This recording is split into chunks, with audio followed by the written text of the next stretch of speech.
cuestión de mecanismos, cuestión teórica. Indica el mecanismo de reacción y los reactivos que necesitaríamos para las siguientes transformaciones. Por lo tanto, vamos a justificar en primer lugar obtención de A, ¿no? Por ejemplo, hacia la derecha. Mecanismo responsable de generar el compuesto A como mezcla racémica.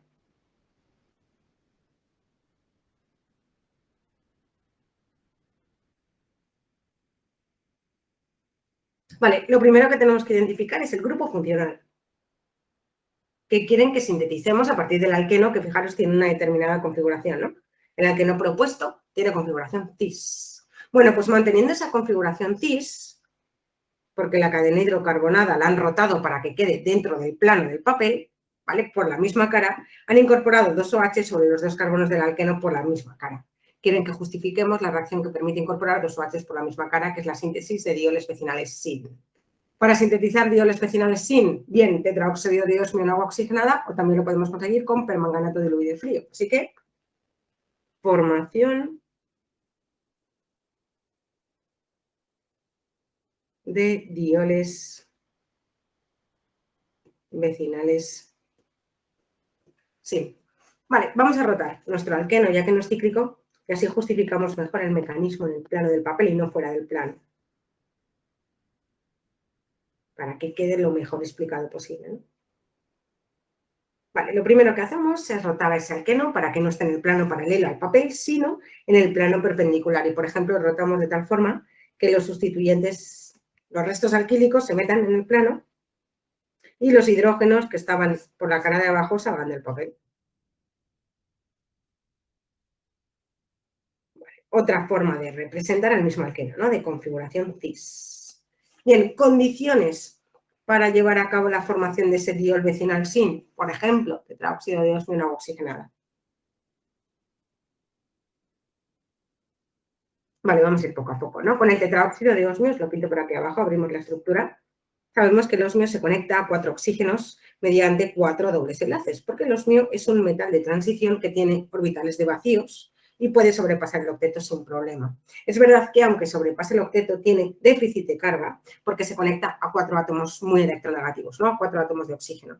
Ya sabemos que la nube pi puede actuar como nucleófilo si hay algún átomo que necesita electrones, en este caso es el osmio, ¿no? El que necesita esos electrones. La nube pi, en vez de formar una conexión directa con ese átomo de osmio, lo que hace es compensar esa densidad de carga formal positiva de forma indirecta, conectándose a uno de los átomos de oxígeno mediante una especie cíclica, un intermedio cíclico de 5 eslabones, ¿no? La nube pi conectaba uno de sus carbonos a uno de los átomos de oxígeno para que ese átomo de oxígeno no necesite los 2 electrones de este doble enlace y se lo pueda dar de forma exclusiva, un par sin compartir, al átomo de osmio. En ese momento, este carbono de aquí no está contento. Se ha quedado sin su electrón, tiene carga formal positiva.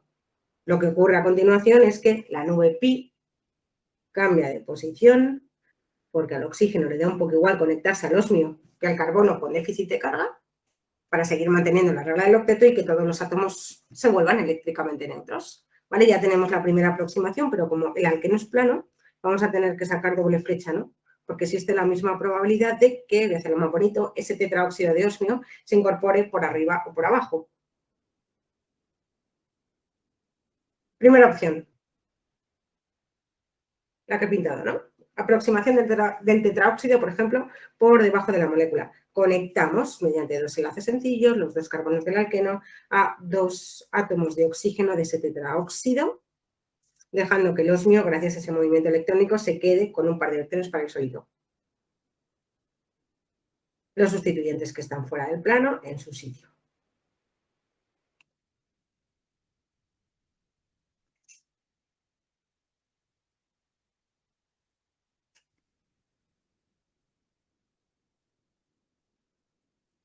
¿Vale? Pero como el alqueno es plano, es igual de probable que el tetraóxido se incorpore por arriba.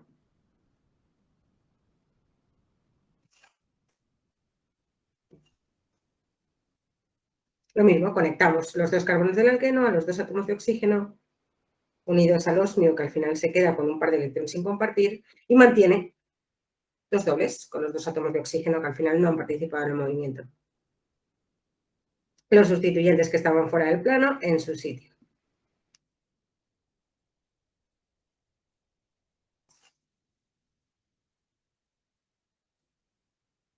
Por último, el agua oxigenada es capaz de romper el ciclo, recuperando el tetraóxido y generando al final ese diol vecinal sin. Al final lo que consigue el agua oxigenada es esta ruptura y obtenemos nuestro diol vecinal sin como mezcla de enantiómeros.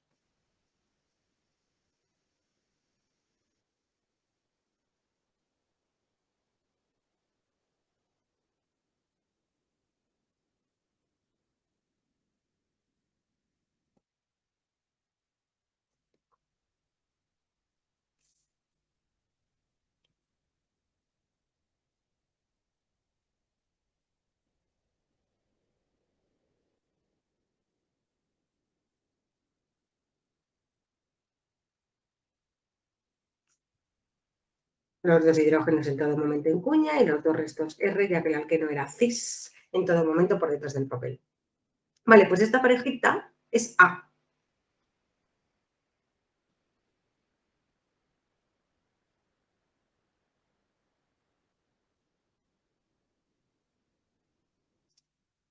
A ver, vamos a echar un vistazo aquí.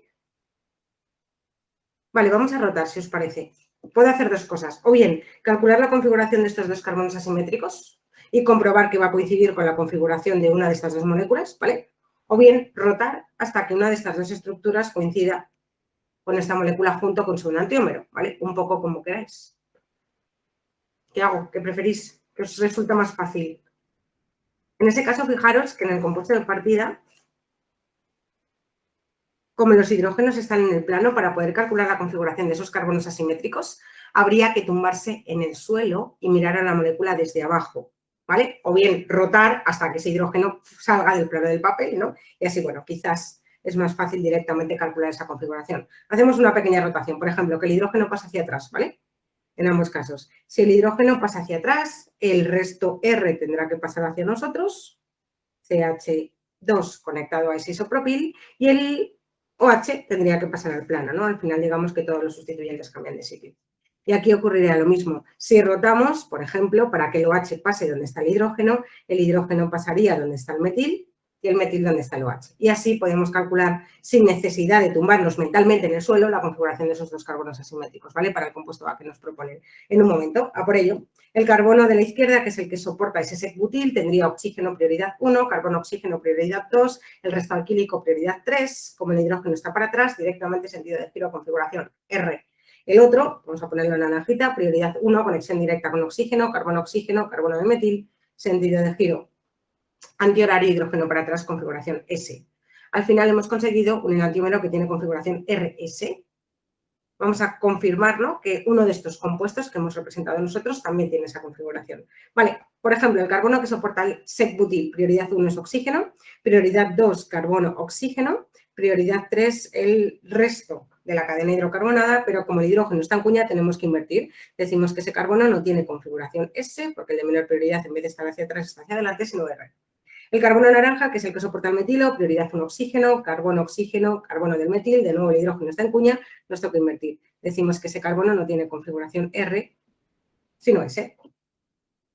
Vale, pues de esa manera acabamos de justificar cómo hemos podido llegar a nuestro compuesto A. Por cierto, he pintado aquí el enantiómero, lo voy a poner abajo, ¿no? Para que se ha puesto la fletita. Mejor.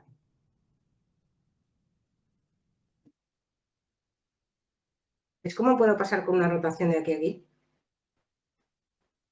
Hay que rotar 180 grados.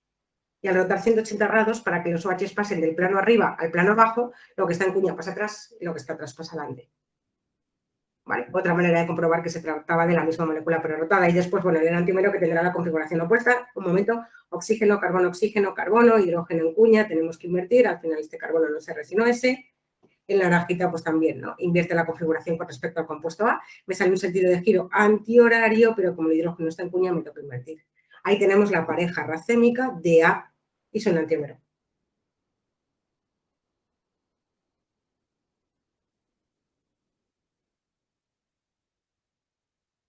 El enantiómero de A.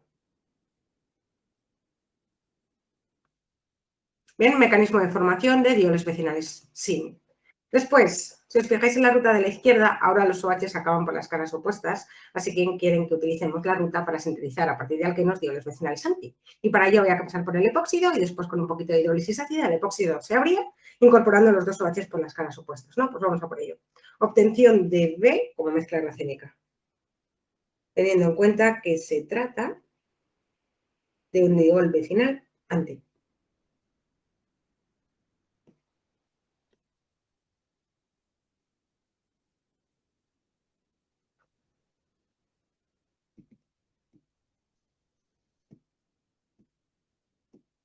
Dioles vecinales de antiperiplanar, ¿no? 180 grados. Y de sin periplanar, que dan 0 grados. Lo mismo, como el alqueno no es cíclico, ya lo tenemos rotado, ¿no? Para que el mecanismo se vea mucho mejor, metemos los dos restos R por dentro del papel y los dos hidrógenos pues que salgan hacia nosotros, ¿no? Manteniendo esa configuración cis en todo momento.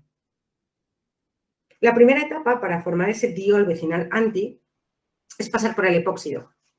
Y para transformar un alqueno en un epóxido hay que añadir cualquier perácido. El más habitual es el MCPBA, pero es verdad que podríamos haber puesto esto, ¿eh?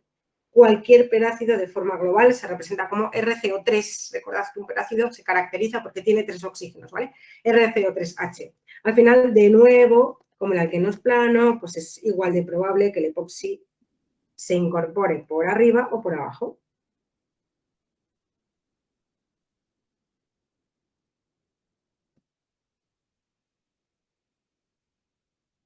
Y también obtenemos pues, una pareja de epóxidos como mezcla de enantiómeros, porque hay dos carbonos asimétricos y ausencia de plano.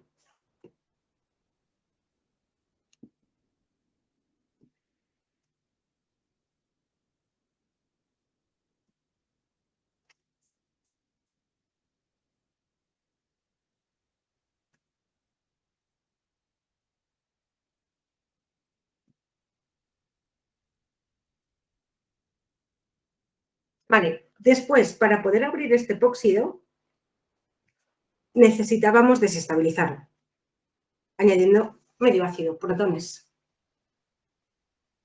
Y después el agua actúa como nucleófilo, atacando siempre el carbono más sustituido del epoxi por la cara opuesta.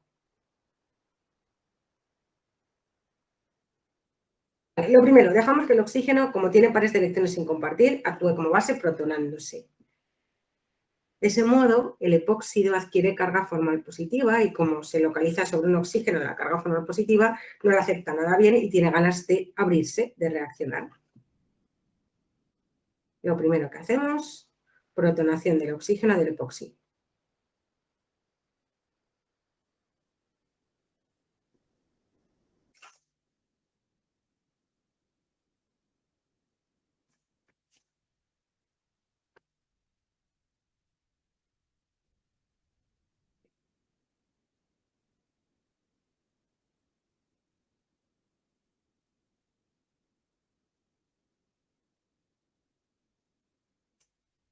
Por último, siempre que formamos un intermedio cíclico con carga formal positiva, sabemos que esta empieza a deslocalizarse. Pasará más tiempo sobre un carbono seguro, porque estamos a gusto que sobre un oxígeno que es demasiado electronegativo. Y siempre pasa más tiempo sobre el carbono más sustituido. Pero en este caso, tienen los dos carbonos el mismo número de restos alquílicos, no están igual de sustituidos. Conclusión, podemos atacar a la posición que queramos. Eso sí, para no generar la misma molécula dos veces, si decidimos atacar al carbono de la izquierda en la primera aproximación, tenéis que atacar también al carbono de la izquierda en la segunda, porque si ataquéis a un carbono diferente vais a llegar a la misma molécula por duplicado, ¿vale? Así que podéis atacar al carbono que queráis, porque por probabilidad podrá atacar a cualquiera de los dos, generando al final la misma mezcla racémica, eso sí, siempre por la cara opuesta al epoxi. Si el epoxi está por arriba, el agua se incorporará por debajo. Si el epoxi está por abajo, el agua se incorporará por arriba con apertura. Y generaríamos esta mezcla de enantiómeros. El agua atacado porque nos apetece al carbono de la izquierda. Además, si os parece, como el agua sabemos que luego suelta un protón, lo ponemos directamente desprotonado, ¿vale? Que suelte el protón y al final lo que incorpora en la estructura es un OH. Y así el OH del epoxi tras la apertura se vuelve neutro, todos contentos, y los sustituyentes que están fuera del plano en su sitio.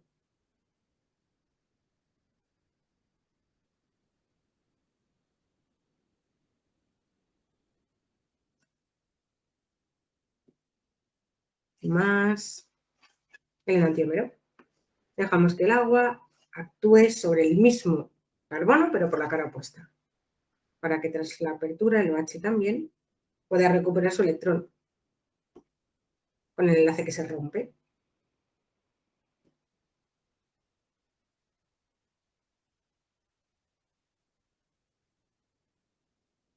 Podéis comprobar cómo si atacáis a la otra posición vais a llegar exactamente a la misma mezcla racémica, no se generan productos diferentes. ¿Vale? Por curiosidad, probadlo un día para que veáis que sale exactamente lo mismo.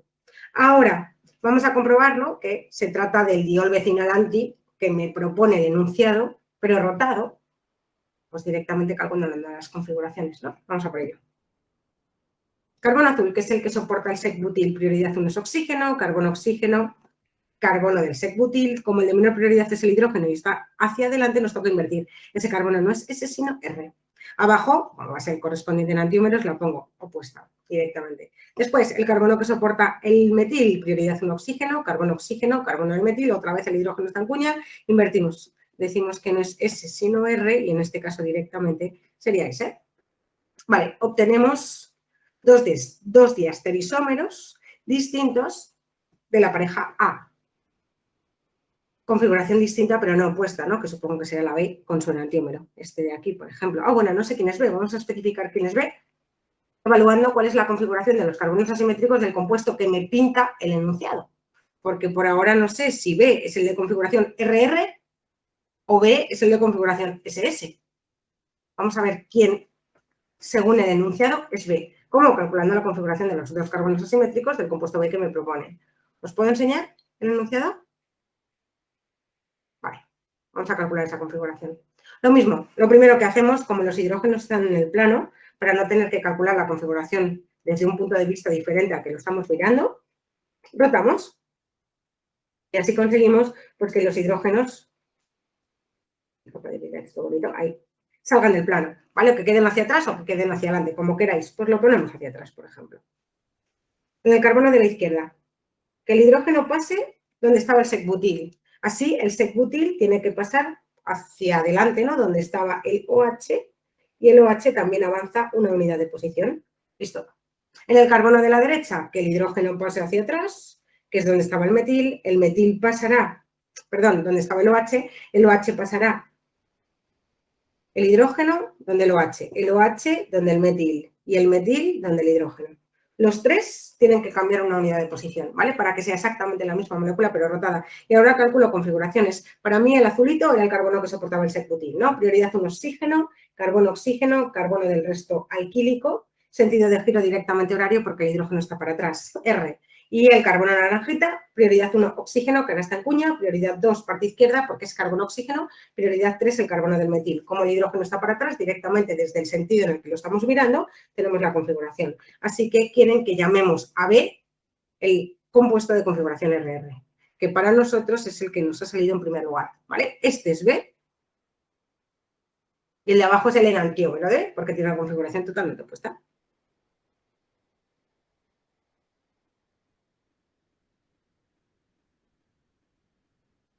Ahí está. Bien, mecanismos.